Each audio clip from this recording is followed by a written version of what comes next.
What is up, Evil Dead fans? In this video, we're going to be talking about the Evil Dead 2 Kandarian Dagger. We're going to talk about the progress on the blade, different details you may want to know when you're doing this yourself, and also some details I might have left out last time I talked about it. You might be asking yourself, Brett, are you still wearing that same suit coat? Of course, I have not taken it off, but I did add a tie just to class up the joint just a little bit, you know what I'm saying? But I do have to show you guys one thing. This right here, this mini poster signed by the cast of the original Evil Dead. And this was given to me by Matt and Ruby. I've met them a few times. Great people, great cosplayers. Matt is an awesome builder. Ruby's an awesome cosplayer.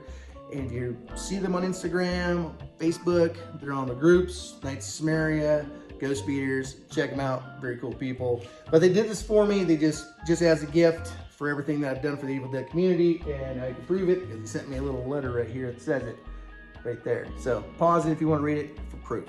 So the cast that signed it, you have Bruce Campbell, you have Scotty, who's my boy, love Scotty.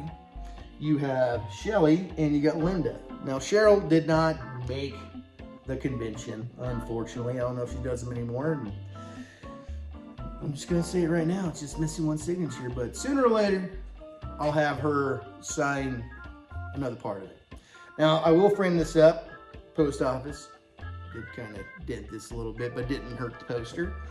So I'm gonna keep the plastic in case I have to do anything with it or put something in here like this, but this will be framed up and this is very cool. Very happy to have this. Thank you again, Matt and Ruby. It's just so cool.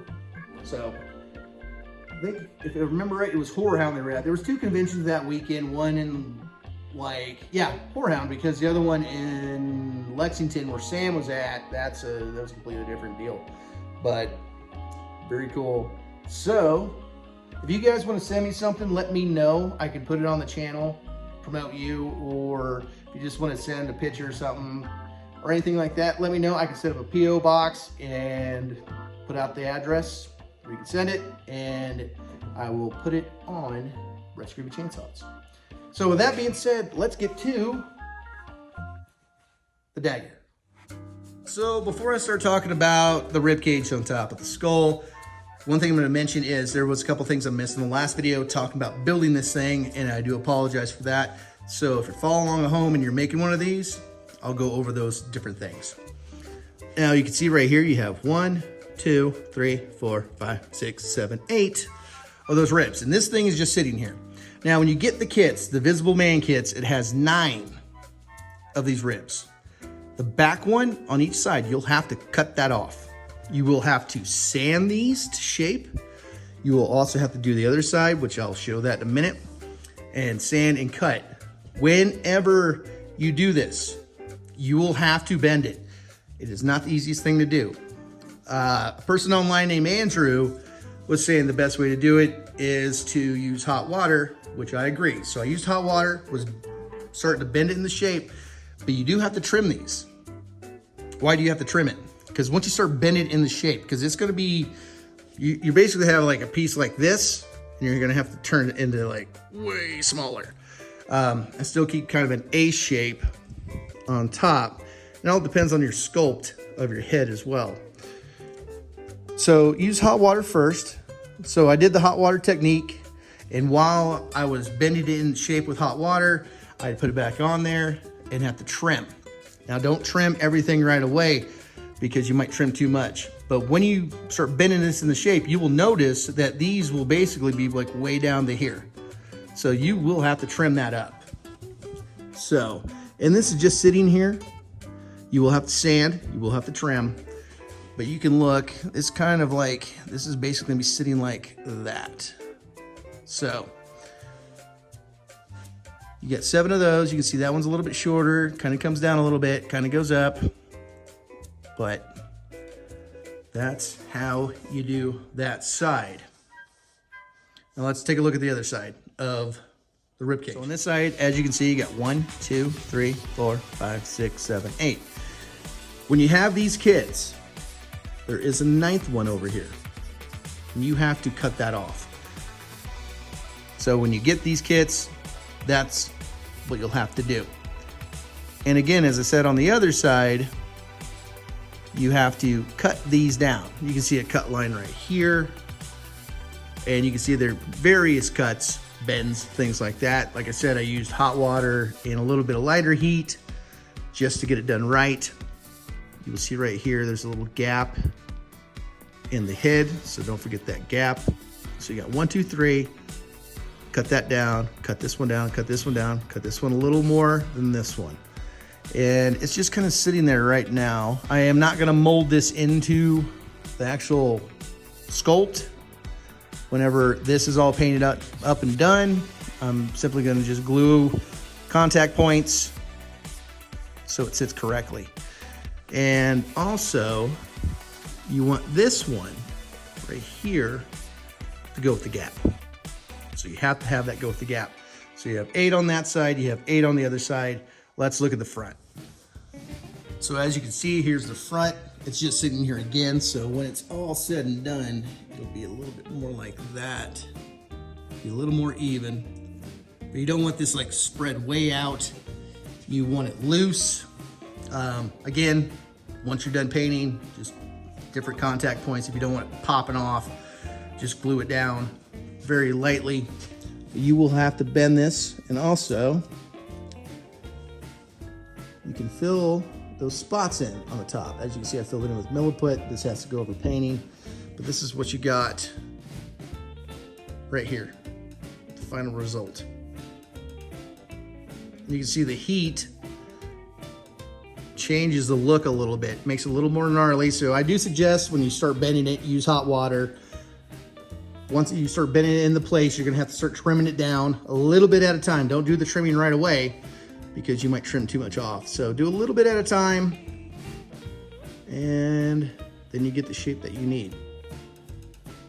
So let's talk about a few things that I missed last time on the last video talking about the Evil Dead 2 Dagger.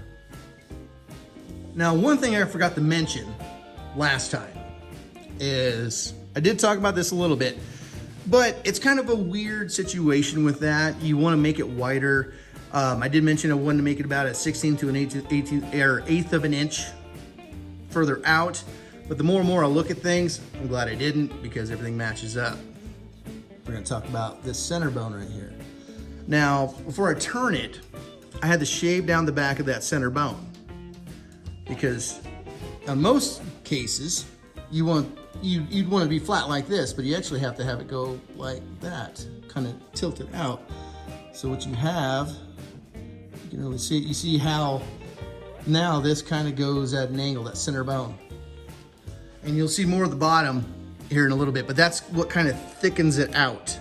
So you want to make sure that this edge is even with this last riblet that you get from chicken, of course.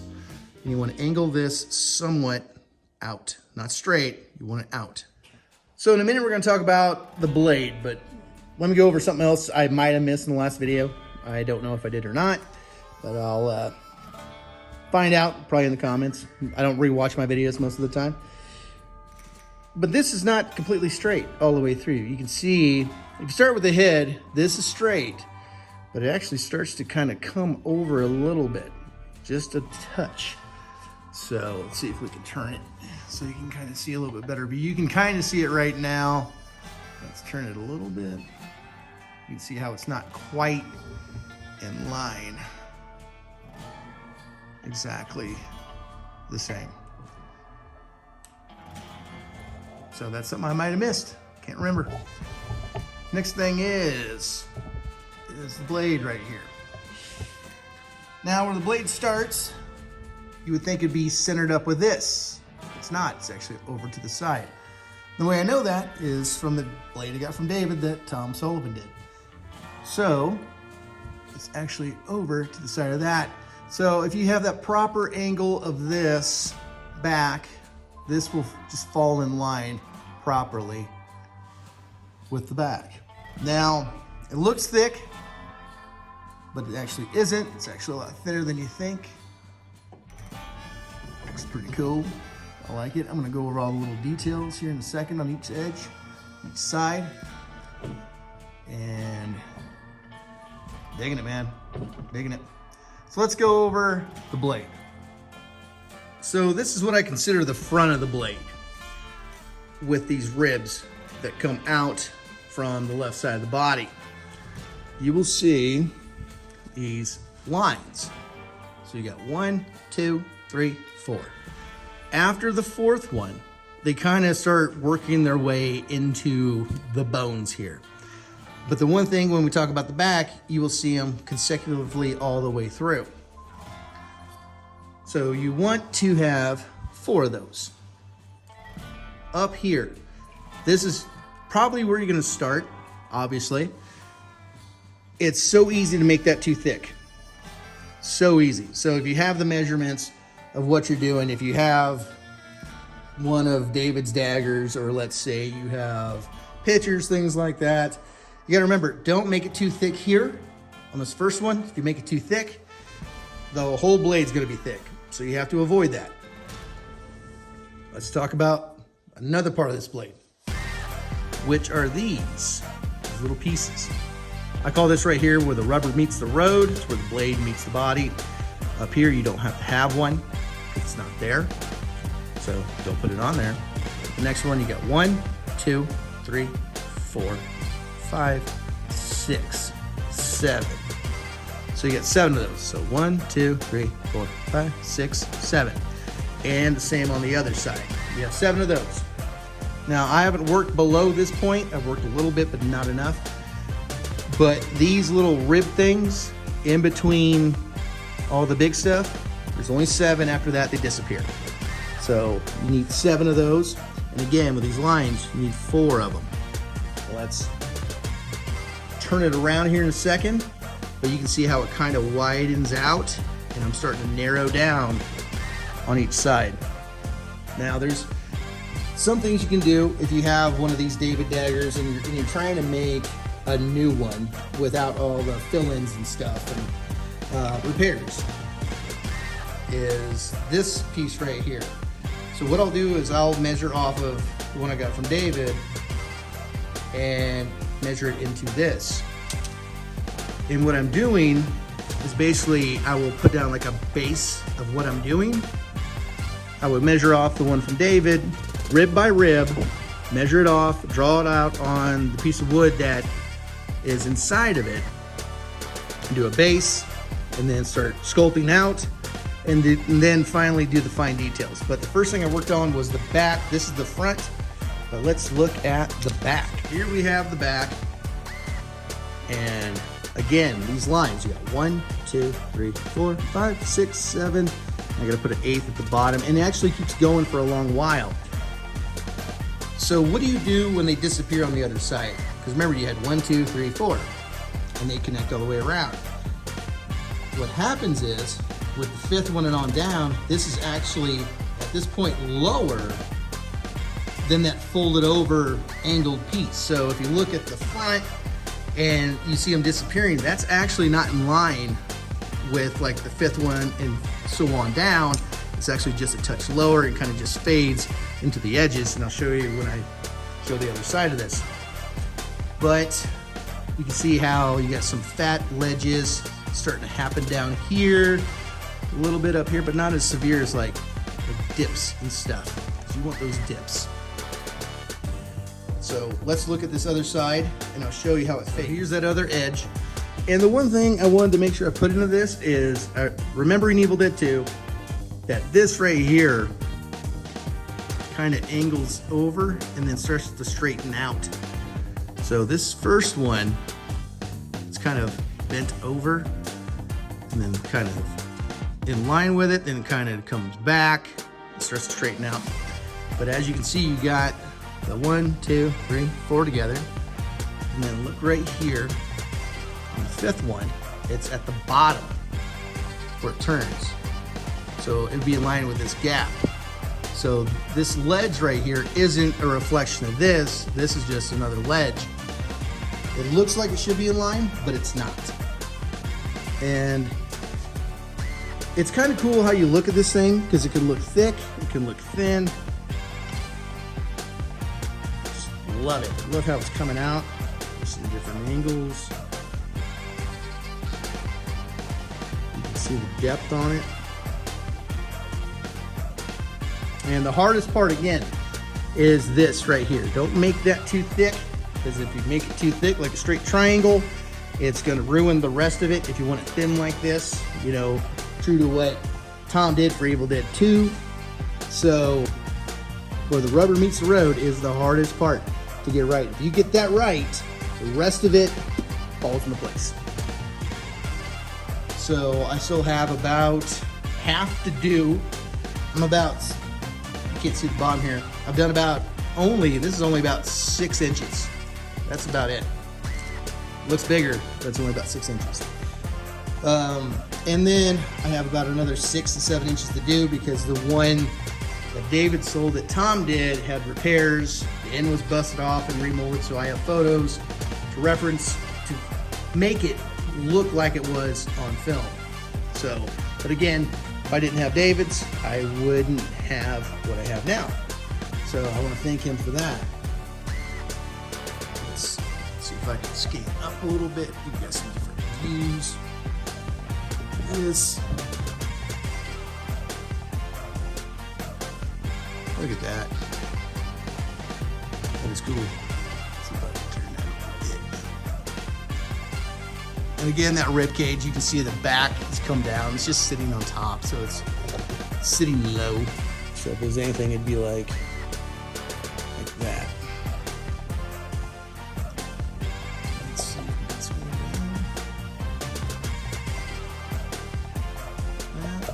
on. See right here, I'm working on this one right now. So this one won't have these little riblets. This is the next pattern of it, I guess I would say. Without those, there's a lot of detail put into it. It's kind of hard to see on film, but I really like how this is turning out. And this is for my personal collection, so if anybody's asking if I'm going to sell these, mold this, the answer is no. Because if I mold it, then I got to fill in the undercuts, and it kind of ruins the whole reason why I'm making it. So I just wanted something perfect for Evil Dead 2, just for a personal collection. So I like it, really dig it. And I'm gonna have to thin this out a lot. At some point, I won't be able to put this on the stand. I'll have to do it, you know, in hand versus having to stand for it. So that kind of sucks, but it means I'm almost done at that point. So you can see the ribs. And what I was talking about earlier, you can see if this was further out, the second one in, it would look super chunky on that side. It wouldn't make any sense.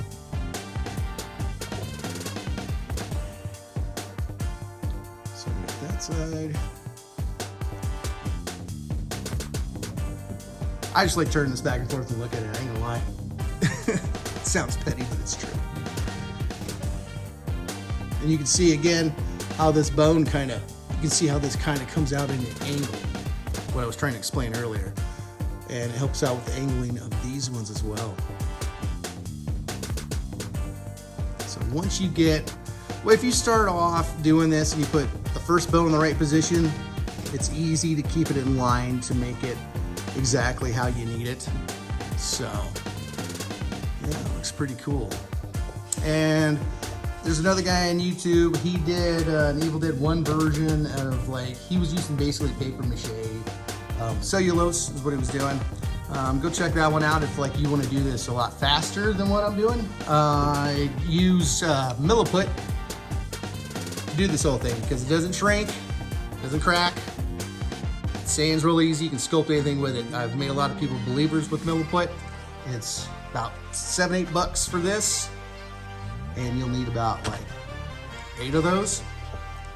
So, but this is all milliput and wood and bones and fake bone kits and crap like that. But yeah, love it.